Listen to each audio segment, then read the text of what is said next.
नमस्कार साथियों। बात करें यदि सर्वष्टक वर्ग की, तो सर्वष्टक वर्ग में हम मुख्य रूप से ये किसी भाव में कितने बिंदु और रेखा बल आ रहे हैं। बिंदु हमारे लिए पॉजिटिव, रेखा हमारे लिए नेगेटिव माना जाता है। और यदि किसी भाव में 25 सर्वष्टक वर्ग भी आ जाता है तो वो हमारे लिए संतोषजनक है, और 28 हम उसको गुड मानने लग जाते हैं। 30 या 30 के ऊपर उसके लिए हमें बहुत ज़्यादा एफर्ट नहीं करना पड़ता है, वो वेरी गुड कैटेगरी माना जा सकता है।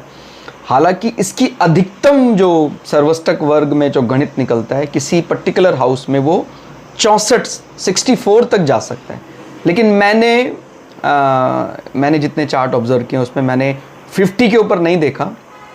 40 भी देखा है, 45 देखा है, 50 देखा है, 50 के ऊपर किसी भाव में नहीं देखा है। 50 आप लोग भी जानते होंगे, भूतपूर्व प्रधानमंत्री स्वर्गीय श्री राजीव गांधी जी के चार्ट का जो 11th हाउस, उसमें 50 सर्वष्टक वर्ग पॉइंट आते हैं। बाकी हमारे डाटाबेस में जितने चार्ट रखे हैं, बहुत ही रेयर होता है कि सर्वष्टक वर्ग 40 या इसके ऊपर जा रहा है।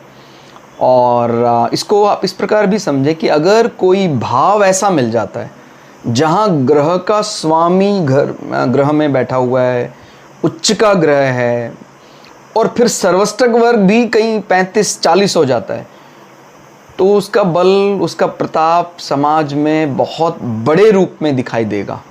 और आप ये भी समझते हैं कि सर्वष्टक वर्ग अलग अलग डिविजनल चार्ट्स के भी बनाए जा सकते हैं, मतलब D1, D2 और आगे जब आप D3 का भी बना सकते हैं। तो इस प्रकार से उनके भी सर्वष्टक वर्ग पर आप विचार कर सकते हैं। अब कोई कह रहा था कि नहीं, इसको केवल दशा के समय ही देखा जाता। तो देखिए, दशा तो हमारी चलती ही रहती है, माने महादशा के नीचे, अंतरदशा के नीचे प्रत्यंतर दशा, और इसी प्रकार से फिर सूक्ष्म दशा, प्राण दशा, वो चलता ही रहता है।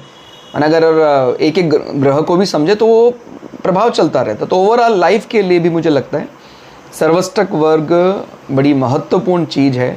और जो मैंने बात बोली उस चीज़ पर आप जरूर विचार कीजिएगा कि किसी भाव में ग्रह उच्च के बैठे हैं, बली होकर बैठे हैं, प्लस आपको सर्वष्टक वर्ग इतना अच्छा मिल गया, तो वाकई वो एक बहुत बड़ा बल है।